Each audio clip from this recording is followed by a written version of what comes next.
On a trouvé un super lourd, un super lourd non transport matière dangereuse, donc qui transportait des jouets et des jouets et des babioles pour gamins dans sa remorque. Donc le véhicule était couché sur le côté. Concernant ce véhicule, donc rien à signaler, pas de point de chaleur, pas de fumée, pas de fuite de fluide, rien de particulier. Il y avait au moins une impliquée, de ce que j'ai su, puisque voilà, l'impliqué en question auquel on s'est affairé, c'est une dame, une jeune fille plutôt. Pour le coup, elle était elle bloquée dans son véhicule, hein, elle était pas incarcérée, elle était bloquée dans son véhicule.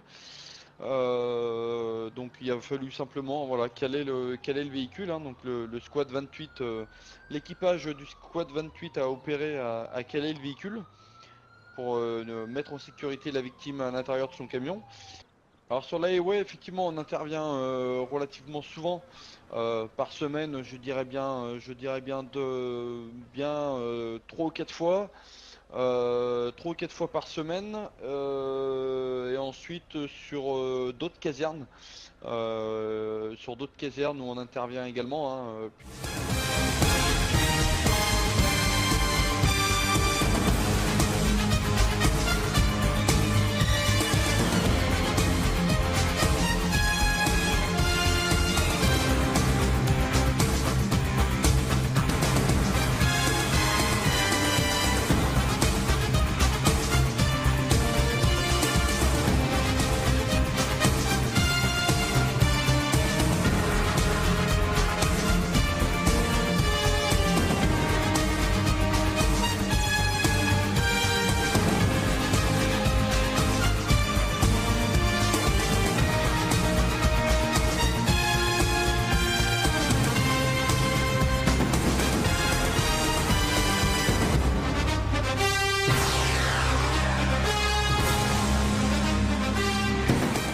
Donc on a l'individu en fait qui serait rentré dans l'arrière, donc par choc arrière du taxi jaune et bleu ici présent.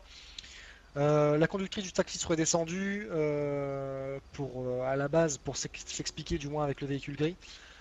Et une fois qu'elle est sortie, elle a vu l'homme en fait, d'après ses dires, tomber, enfin du moins enlever sa ceinture, ouvrir la porte et tomber.